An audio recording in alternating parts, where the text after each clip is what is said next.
એમાં આજથી હું એક સાદું ઉદાહરણ આપું કે આપણા વડવાઓ એવું કહેતા કે જે શબ્દને ઊંધો કરો અને એમાંથી જવાબ મળે ને એ કામ નહીં કરવું. એટલે લોન એને તમે ઊંધું કરો તો શું થાય? ન લો. જામીનને તમે ઊંધું કરો તો શું થાય? નમી જા. એટલે કે કોઈ દિવસ લોન લેવી નહીં અને કોઈની લોનમાં જામીન થવું નહીં. જો જામીન થાવ તમારે નમવું પડે આખી જિંદગી વગર પૈસે. આ એક સિદ્ધાંત વડવાઓનો હતો. અને મારા ફાધરની વાત કરું કે તમારા ફાધરની વાત કરું, આપણને એવું યાદ નથી આવતું કે એમને લોન લેવી પડી. હા, કદાચ લેવી પડી હશે તો મકાન બાંધવા માટે કોકે લોન લેવી પડી હશે.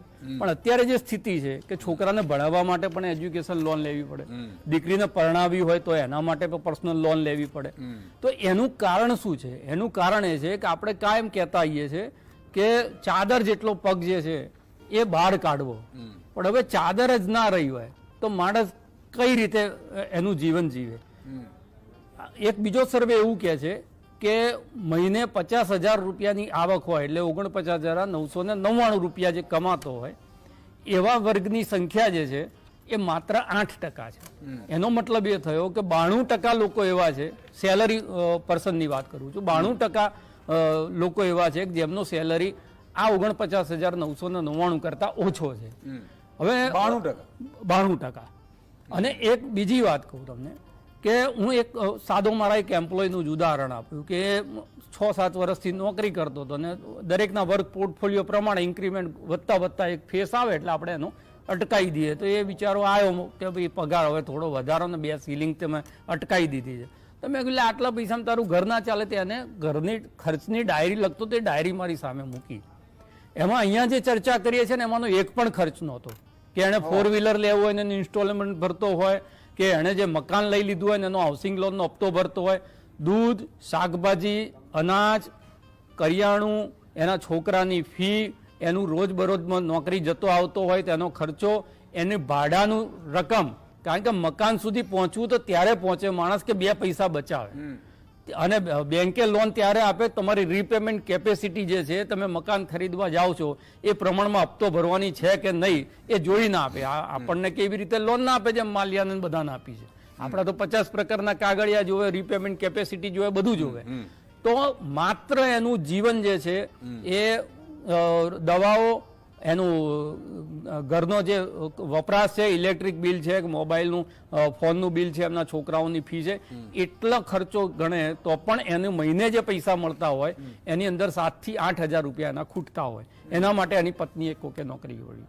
અત્યારે ઘણા બધા એવી દલીલો કરતા હોય છે. પહેલા લોકોની જોડે કે આજે સાયકલ નહોતી, અત્યારે કે સ્કૂટરો લઈને લોકો ફરતા થયા છે. પણ પહેલા એક જણ કમાતો હતો અને 5 જણાનું પરિવાર ચલાવતો હતો. અત્યારે 5 જણના પરિવારમાં 3 જણાએ કમાવું પડે છે. ત્યારે પરિવાર જે છે એ 1 થી 30 તારીખ સુધી પહોંચે છે. એટલે કાયમ આપણે એવી ચર્ચા કરીએ છીએ અર્થતંત્ર એવું હોવું જોઈએ જેમાં મોટી માછલી નાની માછલીને ગળી ના જાય. હમણાં એક બીજો સર્વે આવ્યો કે 1% લોકો પાસે દેશની 40% સંપત્તિ છે. આ આર્થિક અસમાનતા જે છે એ આર્થિક અસમાનતા 10 વર્ષમાં વધી છે, પાછી બિલકુલ વધી છે. અને પછી આ થાય છે મધ્યમ વર્ગની અંદર, પછી આ થાય છે કે એ પોતાનો ગાલ લાલ રાખવા માટે કે બાજુવાળો 2 વ્હીલર લઈ આવ્યો તો કે ભાઈ આપણે સાયકલ ઉપર સારું ના લાગે તો આપણે 2 વ્હીલર લઈ આવો. એટલે પછી એ ચાદરથી પગ લાંબા થતા જાય છે. પણ બેઝિક જરૂરિયાત માટે પણ માણસે આજે 30,000 રૂપિયા કમાતો હોય ત્યારે એની બેઝિક લક્ઝરી એમાં કશું આવતું નથી કે ભાઈ મહિને એક વખત પરિવારને લઈને ક્યાંક ફરવા ગયો કે હોટલમાં જમવા ગયો કે આ તે ખર્ચા છે એ ના જોડો તો પણ 30,000 રૂપિયા માણસ ના કમાતો હોય, 4 જણનું ફેમિલીને હોય તો એની 1 થી 30 તારીખ પૂરી નથી થતી. એમાંય પાછી ક્યાંક માંદગી આવી ગઈ તો એ ખાડો પડે જુદો.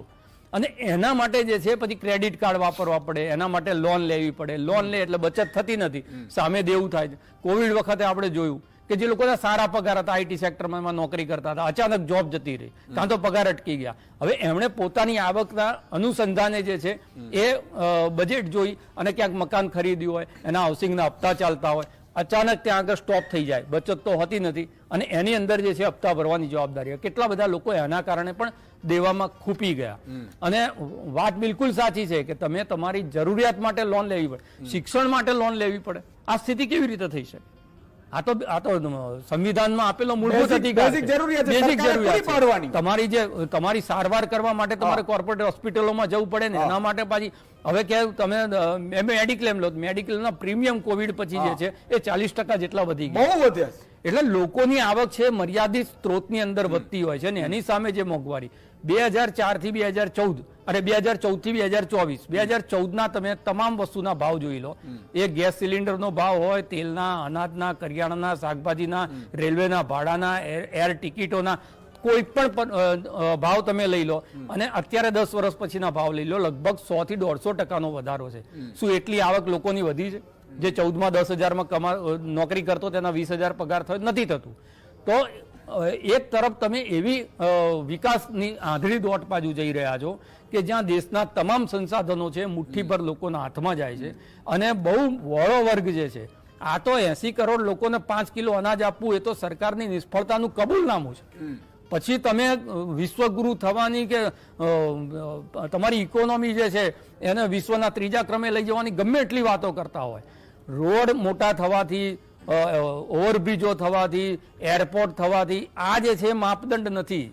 છેવાડાના માણસ સુધી, ગામમાં રહેતો માણસ છે અને ગામમાં રોજગારી મળે છે કે કેમ, છેવાડાનો માણસ છે એના પેટનો ખાડો પૂરાય છે કે કેમ, આ બેઝિક જરૂરિયાત. તમે મને રાજેશભાઈ, મને લાગે છે આ દેશદ્રોહી જેવું તમે પ્રવર્તન કરવા માંડ્યા છો. આ જોતા નથી તમે આટલો બધો વિકાસ થાય છે, અમારા સાહેબો બધા પીએમ શું કહેવાય પ્લેનોમાં ઉડે છે. તમે જુઓ બુલેટ ટ્રેન ની વાત કરીએ છીએ, તમે જુઓ મંદિર બનાવ્યું છે, તો યાર તમને બધું દેખાતું નથી?